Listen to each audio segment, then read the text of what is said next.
어렸을 적에도 조립식으로 이렇게 뭘 따라서 만드는 거 되게 싫어했거든요. 제가 좋아했던 거는 뭐 레고를 한다든지, 그거보다 더 좋아한 거는 새롭게 만들어가지고 제 장난감을 만들고 스토리를 만들었었거든요. 의미 부여를 하고 내 스토리를 만들고 하는 것들이 그냥 어려서부터 그런 기질이 좀 있었던 것 같아요.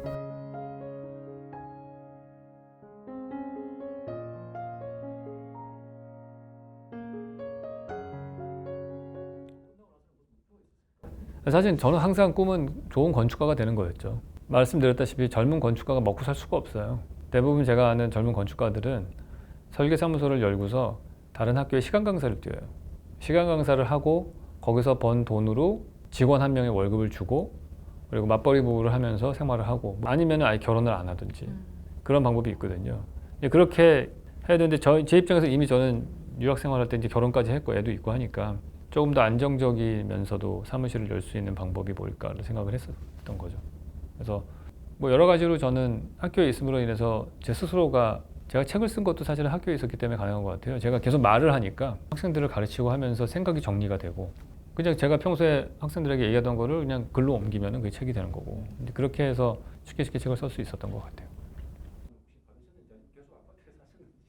저는 운 좋게 3살까지는 25평짜리 단독주택 마당인데, 근데 그때 기억은 거의 없고요. 4살 때부터 초등학교 5학년 때까지 산 게 그 2층 양옥집에 살았어요. 마당이 있는 데서. 거기서 되게 대부분의 집에 대한 추억들이 많았고, 초등학교 5학년 때부터 고3 때까지는 아파트에 살다가, 그리고 대학교 들어가서는 다시 주택으로 이사를 가서 살다가, 그러다가 이제 미국에 간 거죠. 미국에서는 계속 아파트 같은 데 살았어요. 뭐 코업이라고 해가지고 한 2층짜리 건물이 이렇게 낮은 층으로 되어 있는 것들, 뭐 기숙사 이런 데서, 고층 아파트에서는 못 살고요. 그런데 너무 비쌌기 때문에 잠깐 직장 생활할 때 룸메이트랑 같이 그런 데 사는 적은 있긴 한데, 대부분은 그런 저층형 저소득층 임대주택 그런 데 주로 살았었습니다. 네, 아파트.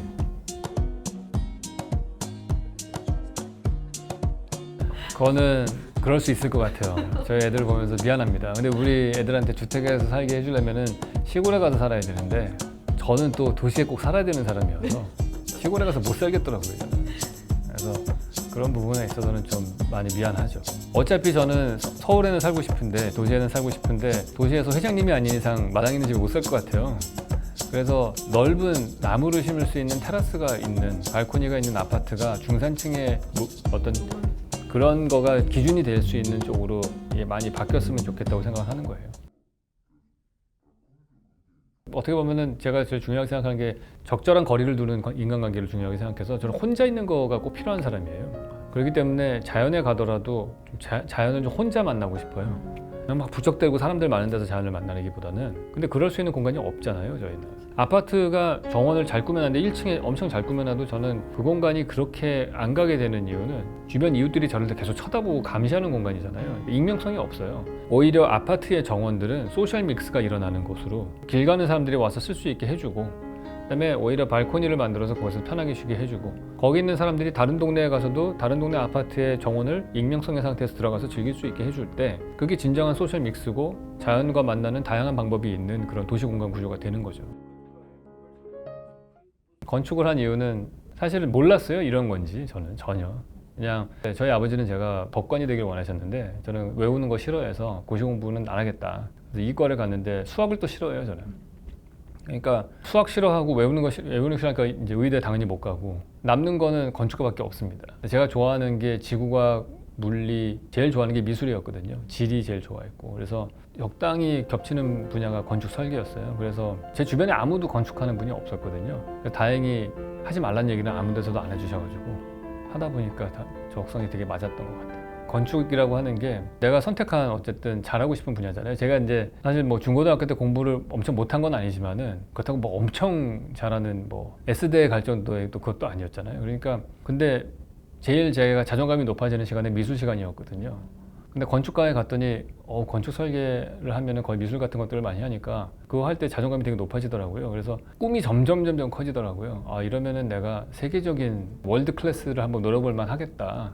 꿈은 크게 가져야 된다고 생각을 해서, 그래서 조금 더 해외에 있는 어떤 학생들과 경쟁이 좀 하고 싶었어요. 그러니까 내가 이게 할 만한 재능이 되고 경쟁력이 있는지 아닌지를 한번 테스트를 해보고 싶은 거예요. 그래서 유학을 학교를 지원한 것도 사실 그런 게 커요. 내가 어드미션을 받으면 내가 좀 이 정도 수는 글로벌 무대에서 통하는 사람이구나, 이제 이런 거를 인정받고 싶었던 것도 있었고, 가서 경쟁도 하고 싶었고.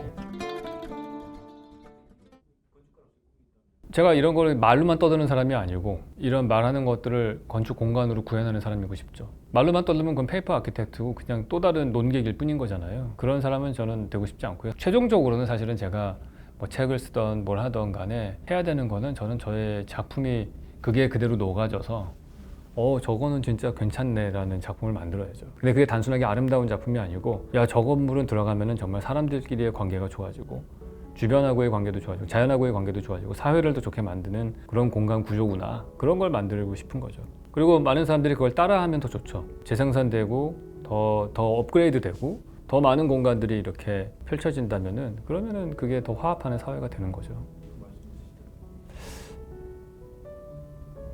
뭐 되게 그 시절이 되면은 되게 불안하고 항상 뭘 해야 될지 모르고, 근데 저는 학생들이 항상 얘기하는 게 뭐냐면, 인생이라고 하는 거는 차선이 모여서 최선이 되는 거다.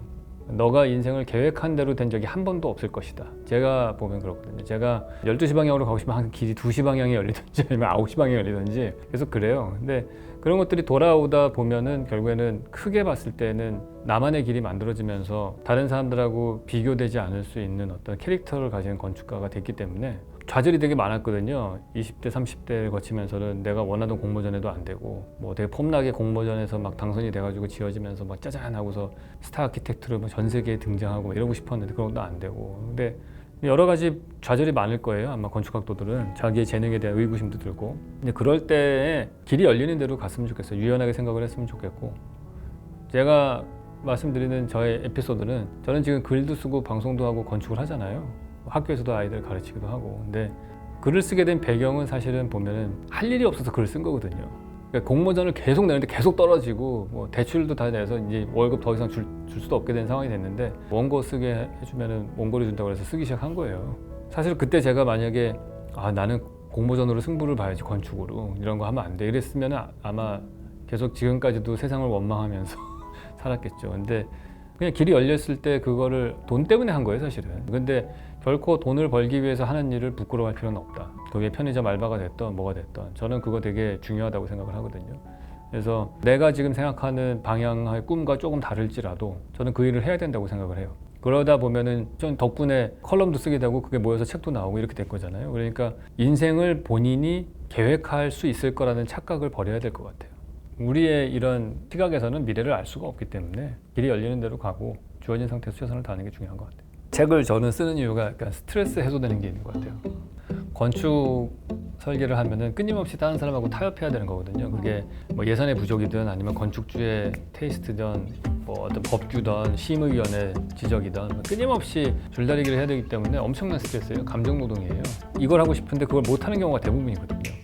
근데 책은 처음부터 끝까지 다 내 맘대로 할 수 있는, 아무런 돈 안 들어가고 랩탑만 하나 있으면 다 할 수 있잖아요. 그리고 내 생각을 들어주는 거잖아요. 그 상대방 독자분들이. 그거 참 감사한 것 같아요. 제가 건축 설계로 뭔가를 다른 분을 설득을 하려면 설득할 수 있는 시간이 5분이에요. 그림 한 장으로 딱 해서 설득을 하고 감동을 시키고 그래야 되는 건데, 이거는 책이라고 하는 거는 한 3시간, 4시간 혼자 떠드는 거 아니에요. 그러니까 저의 생각을 조금 더 자세하게 설득시킬 수 있는 그런 매체인 것 같더라고요.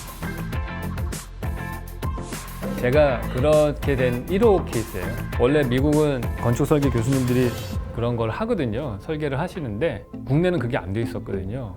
그러다가 홍익대학교 이사장님이 딱 2개 과, 산업디자인과하고 건축 설계는 너희들은 실무를 놔서는 안 된다. 그래서 대신에 월급을 적게 줘요. 월급을 80% 주고 대신에 근무일수를 줄여줘요. 그러고 나서 너희는 밖에서 반드시 설계사무소를 오픈해서 계속 실무를 해야 된다. 그래야지 감이 떨어지지 않고 계속해서 아이를 제대로 가르칠 수 있다. 그래서 어떻게 보면 교수가 된 전국에서 1호 교수가 저예요. 제 후배 교수들, 설계 교수는 다 그렇게 꼽혔고요. 다른 학교에서도 지금 많이 따라합니다. 그런 것들은 정말 되게 시대를 앞서 나간 결정이었던 것 같습니다. 네, 그렇다고 볼 수 있겠죠. 그러니까 뭐 제 입으로 얘기하는 건 좀 뭐하지만, 그러니까 예전에 우리가 교수님들한테 배우면서 설계도 하나도 안 해보신 분이 말이 많으실까 막 이런 생각을 옛날에 했었는데, 그런 생각보다는 야, 너도 설계 못하잖아. 그렇게는 하겠죠. 내가 너 설계한 거 봤는데 별로더라. 그렇게 얘기는 하겠죠. 그럼요. 거의 진검승부죠. 내가 가봤는데 아니던데 이렇게 할 수 있는 거죠. 싸고 좋은 거를 원하죠. 싸고 좋고 다 달라요. 건축주 뭐 10명의 건축주면 10명이 다 다르고 제일 힘든 게 주택이에요. 그래서 차라리 오피스 건물이나 이런 거는 명확합니다. 그러니까 저렴하게 짓고 겉에서 봤을 때 뽀대나는 건물을 지어다 이런 건데 주택은 개인적인 성향이 완전 편차가 크잖아요. 제가 이제 젊었던 시절에 보면은 제가 어떤 스타일의 디자인을 하는지를 모르고 찾아오시는 분들이 있어요. 그냥 제 스펙만 보시고서 이렇게 오면은 제가 미국에서 실무를 하고 왔다는 생각을 하고서 미국 집 그러면 떠오르는 게 교회 뉴저지에 있는 서버번에 있는 그런 집을 상상하신 거예요. 그래서 미국에서 살다 오셨으니까 그런 집 잘 짓겠네 그러고서 일을 맡겼는데 저는 되게 모던하게 설계하는 사람인데 전혀 안 맞는 거죠. 그러면 엄청 고생하는 거죠. 제일 힘든 거는 그거예요. 변덕이 많으신 분. 저를 되게 힘들게 하셨던 건축주분이 계신데 설계를 한 1년 한 적이 있어요. 무슨 조그마한 프로젝트를 3월 달에 제안을 했던 디자인이 한 1년 거쳐서 한 바퀴 돌아서 거의 제자리로 온 케이스도 있어요. 네, 물론 그 과정 중에서 저도 많이 발전을 하기도 했고 조금 한 끗이 달라지긴 했어요. 조금 달라졌는데 그게 사실 저에게는 발전이긴 하죠. 일단은 저는 첫 번째는 잘 골라야 된다. 본인들이 원하는 스타일을 만드는 설계사무소를 마음에 드는 집을 설계했던 적이 있는 분들 그런 분을 찾는 게 제일 중요한 것 같아요. 전혀 아닌 사람들을 이렇게 끌고 와가지고 자기가 원하는 대로 끌고 오기는 거의 불가능하거든요. 서로 에너지 낭비예요. 이분이 좋다고 생각하는 답을 갖고 왔는데 그걸 마음에 안 들어할 경우가 대부분이기 때문에 일단은 건축가를 선택하는 게 제일 중요하고 건축가를 일단 선택하셨으면은 많이 믿어주는 것도 좀 필요한 것 같아요. 주택 같은 경우에는 아무리 건축가라고 하더라도 건축주만큼 그 주택을 노심초사 고민하면서 생각하지는 않거든요. 그분은 하루 종일 그 생각할 거 아니에요. 뭐 이게 어디 있어야 되고 이런 디테일한 부분들은 아무래도 건축가들은 여러 프로젝트 중에 하나일 테니까 그렇게까지는 생각 못 할 수도 있어요. 그래서 그런 거를 잘 수용하고 디자인으로 잘 녹여드릴 수 있는 그런 건축가가 좋은 건축가죠. 본인이 마음에 드는 건축을 한 건축가를 선택하시면 거의 한 대부분 다 만족하시는 것 같아요. 이게 완전히 극과 극입니다. 아모레 퍼시픽 사옥을 설계한 데이비드 치퍼필드라는 사람은 되게 박시하고 심플하게 설계하고요. 이쪽 반대쪽에는 동대문 DDP를 설계한 자디드 같은 건축가가 있잖아요. 누군가는 그 중간 어딘가에 있겠죠. 이 양쪽 극단에 있는 중에 나는 어떤 스타일이 원하는지를 찾으셔야 되는 거예요. 자기를 잘 알아야 돼요. 자디드 같은 거 좋아하는 사람이 치퍼필드한테 가가지고 막 희한한 모습을 만들어주세요. 그러면은 절대 안 나오거든요. 그거를 잘 고르셔야 돼요. 그 건축주분이 건축을 보는 눈을 계속 키우셔야죠. 뭐가 좋은 건지.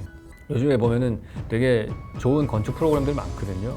뭐 넷플릭스 보면은 세상에서 가장 경이로운 주택 뭐 이런 것도 있고 판타집이라고 하는 프로도 있고 구해줘 홈즈도 있고 신박한 정리도 있고 뭐 많아요. 되게 그런 것들이. 그러니까 공간과 사람을 이렇게 보여주는 그런 프로들이 많은데 그런 것들 보시면서 저 건물의 공간이 어떻게 사람하고 서로 커뮤니케이션 하는구나 이런 것도 한번 보시면은 내가 원하는 게 뭔지가 보이실 거예요. 제일 중요한 거는 내가 원하는 라이프 스타일의 모습이 있어야 되는 거예요. 구체적으로 나는 아침에 일어나서 눈 뜨면은 창문을 쫙 열면 어떤 풍경이 보였으면 좋겠고 커피는 어떤 풍경을 보면서 내렸으면 좋겠고 책 볼 때는 어떤 장면이 있었으면 좋겠고 방에 있을 때 2층에 있는 우리 아이의 모습을 볼 수 있었으면 좋겠고 이런 것들이 상상하는 라이프 스타일이 있잖아요. 그 시나리오가 상상되지 않은 상태에서 연극 무대 세트를 디자인할 수는 없잖아요. 본인이 원하는 라이프의 모습을 먼저 상상하셔야죠. 비싸죠. 네. 왜냐하면 저는 제가 하고 있는 사명감 중에 하나는 뭐냐면은 저는 대한민국에서 제일 비싸야 된다고 생각해요. 어쨌든 많이 알려진 사람이잖아요. 그러면은 제가 싸게 받으면은 제 밑에 후배는 먹고 살 수가 없습니다. 제가 되게 젊은 건축가 시절에 되게 불만이 그거였어요. 나는 이제 아무런 작품도 없이 사무실을 열어서 누구든지 와서 일을 맡겨야 되는데 정말 그 당시에 제일 유명한 설계사무소의 그 건축가라고 자타가 공연하는 분이 설계비가 너무 싼 거예요. 근데 그거는 많이 하니까 그럴 수 있겠죠. 근데 저는 그거 하나 갖고 먹고 살아야 되는 사람인데 되게 원망스러웠어요. 그 시장을 교란하는 거예요. 왜냐하면은 그분들이 그러고 나서 그것만 받는데 그게 아니고 뒤에서 받거든요. 리베이트도 받아요. 뭐 시공사에서도 받기도 하고 뭐 그림을 끼워 팔기도 하고 뭐 이런 일들을 하거든요. 그렇게 해서 가격을 시장을 교란을 해놓으면은 그 밑에 후배들은 어떻게 되냐면은 너무너무 배고픈 직업이니까 재능 있는 건축가들이 다 떠납니다. 이 판은. 제가 학생들을 가르치면서 너무너무 괜찮은 재능 있는 학생들이었는데 건축을 안 하려고 해요. 왜냐면은 돈을 못 버니까 너무 배고픈 직업이고 태움도 심하고 그렇다고 너무 선배들이 그렇게 해온 거예요. 그리고 설계비를 높게 안 받으면은 결국에는 그 밑에 사람들 더 적게 받는데 야, 저 유명한 사람이 이거 받는데 너는 왜 그 사람보다 훨씬 적게 받아야지 이렇게 얘기를 제가 많이 들었거든요. 그러면은 건전한 사회가 안 됩니다. 정말 재능이 있고 훌륭한 건축가들이 이 설계 분야에 많이 들어와야지, 그래야지 좋은 건축이 만들어지고 그게 누적이 돼가지고 이 사회가 좋아지는 거예요. 사실은 제일 시급한 문제는 그런 설계비 문제도 있지만은 더 시급한 문제는 우리나라 공공건축물들의 공모전의 심사위원들이 좀 바뀌어야 돼요. 전혀 설계를 한 번도 안 해보신 분들도 오기도 하고, 건축 공모전에 인테리어 교수님들이 오시기도 하고, 뭐 정말 로비를 하지 않고서 공모전 당선되기가 너무 어렵거든요. 웃기는 거예요. 대한민국의 탑5 안에 들어가는 설계사무소가 거의 한 1000명에 가까워요. 설계사무소 인원이. 말도 안 되게 큰 거거든요, 이거는. 근데 기형적으로 막 1000명이 넘는 이런 구조가 나오는 이유는 뭐냐면은 숫자가 많아야지 전국의 대한민국 공모전을 하는 사람들의 심사위원 풀이 있을 거 아니에요. 건축가 교수가 한 1000명 되겠죠. 1000명, 2000명. 그러면은 그 사람들을 다 한 명씩은 찾아가서 안면이 있는 직원들이 있어야 되는 거예요. 그래서 신입사원 뽑을 때에도 전국의 학교를 안배를 해서 뽑아요. 회사가 규모가 클수록 심사위원들을 많이 만날 수 있는 기회가 많아지는 거죠. 그렇기 때문에 그런 데가 당선이 되는 거예요. 그러니까 그러면 어떤 현상이 생기냐면은 좋은 건축가들이 공모전에 안 냅니다. 그리고 규모가 작은 거는 정말 어이없는 심사위원들이 와가지고 말도 안 되는 거 뽑고 막 그러기도 해요.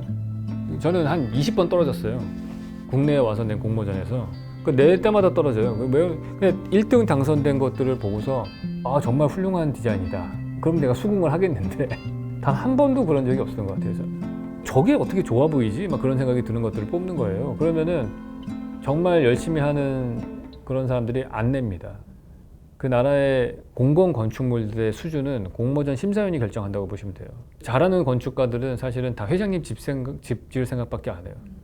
그 사람들이 사실 공공건축을 해야 되는데 공공건축 내봤자 떨어지고 괜히 더러운 흙탕물 싸움에 들어가기도 싫고, 그러니까 거기를 안 내고 점점 눈에 보이지 않고 잡지에 나오지도 않는 집들만 계속 하는 거예요. 그런 데 되게 좋은 것들 많아요. 대한민국의 또 다른 문제는 공공건축물들이 사실은 이렇게 필요 없는 것들이 많이 지어져요. 예산은 이미 따놨는데 이미 인구는 줄어드는 곳에 쓸데없는 건물도 많이 짓고, 어찌 보면은 어떠한 건물을 지어야 되는지 기획에 대한 부분에 사실 돈을 투자를 해야 되는데 대한민국 예산엔 그런 건 없거든요. 어떤 도시가 1년 예산이 1조 가까이 된다고 하는데 그 1조라는 예산을 제대로 쓰려면 정말 어마어마한 컨설팅 회사를 데리고 와서 한번 분석을 해야 된다고 봐요. 그런 것들은 뭐에다 써야 될지를 모르는 거예요. 그러니까 이상한 데다 쓰는 거죠. 그리고 지방에 가시면은 쓸데없는 도로공사 많이 하잖아요. 그럼 로컬에 있는 업체들하고 또 나눠 먹어야 되거든요. 그래야지 이게 또 재선도 되고, 그러니까 그런 걸로 낭비되는 돈도 되게 많고, 대표적인 게 대한민국 KTX 역사 같은 거죠. 그거 하나 놓음으로 인해서 앞으로 200년, 300년을 영향을 끼칠 그 위치인데 정치적인 이유에서 결정이 나잖아요. 세종시를 만들었으면 세종시에 가는 KTX역은 지하로 넣어서 세종시 종합청사 밑으로 거기서 내리게 하던지 그래야죠. 근데 그거를 야, 여기로 가면 얘가 욕하고 저기로 가면 제가 욕하니까 요 중간에다 두자. 그러고 나서 중간에서 맨날 모든 사람들이 택시 타고 거길 들어가잖아요. 거기서 쏟아내는 어마어마한 에너지를 생각을 하면은 그거는 진짜 말도 안 되는 낭비거든요. 근데 그런 의사결정의 우선순위가 잘못되어 있는 거예요, 이 나라가. 어디에다가 뭘 지어야 되는지를 생각을 안 하고, 근데 그거에 대한 비전이 없기 때문에 그런 거죠. 무슨 도시 공간 구조가 좋은 거고 이게 어떤 영향을 미치는 거고 이런 거에 생각을 안 하고 의사결정은 다 정치적인 거에서만 내리기 때문에 충청권의 표가 필요하지 않겠냐? 그럼 글로 가는 거예요. 모든 게 다 정치. 야, KTX 역사 여기다 놓으면 어떻게 될 것 같아? 여기 표가 뭐 좋아지겠지. 당연히 좋아. 국회의원들은 재선이 되기 위해서 항상 하는 거는 자기 지역구에 어떻게 해서든지 토지 보상을 하는 쪽으로 가는 거죠. 그래야지 재선이 되는 거죠. 예를 들어서 우파의 지역구 사람들은 어떻게 해서든지 임대주택이나 이런 것들을 안 들어오게 해야 되는 거죠. 그런 거 들어오면 떨어지는 거지, 자기. 뭐 이런 것들이 다 정치적인 이유에 의해서 의사결정이 다 나는 거예요. 그거는 좀 이제 제대로 좀 생각을 하고 의사결정을 내려야 되지 않을까. 참 안타까운 거예요. 그게 그 해의 수십조의 돈만 쓰는 게 아니고 그 돈을 그렇게 쓰면은 그 돈이 그렇게 해서 만들어진 공간이 앞으로 100년 동안 끊임없이 우리한테 발목을 잡는 그런 거가 되는 거예요. 그런 거에 대한 고민이 좀 필요한 것 같아요. 조달청도 문제입니다.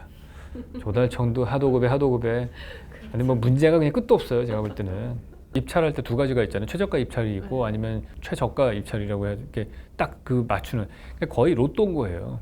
과거에 최저가 입찰을 했을 때 문제는 뭐였냐면은 계속해서 낮게 쓴 사람이 당선이 되잖아요. 그 따잖아요, 프로젝트를. 그러면은 이런 거예요.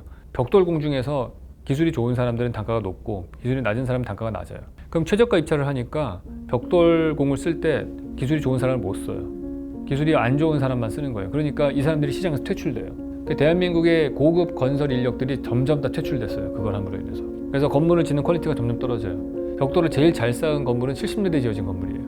우수한 사람들이 시장에 퇴출되는 그런 문제가 생겼죠. 그래서 그런 문제 때문에 제일 근접한 액수를 쓰잖아요. 거의 로또잖아요, 그거는. 그러니까 무조건 다 입찰을 넣어요. 뭐 수백 명, 수천 명이. 그리고 로또 당첨된 사람이 얘는 그거를 제대로 일하겠다는 생각은 안 하고 이거를 하도급을 줍니다. 자기 이익금 떼먹고. 그리고 또 로또 하는 거예요, 계속. 하도급을 계속 주고 그럼 그 사람은 또 자기 이익금 떼먹고 또 재하도급을 주고. 저는 깜짝 놀란 게 민간 프로젝트만 주로 하다가 공공건축물을 운 좋게 한번 해볼 기회가 있었는데 어떻게 이 돈으로 이거밖에 못 짓지 하는 예산이에요. 시장에서 봤을 때는 평당 800만 원이면 충분히 짓고도 남을 것 같은데 보통 정부에서 하는 조달청으로 다 이렇게 하면은 1200만 원 정도 나오더라고요. 막. 그걸로 해서 그 수준으로 지어지면 제가 수긍을 하겠어요. 근데 지어지는 거는 평당 한 700도 안 되는 수준으로 지어지는 것 같아요. 제가 볼 때는.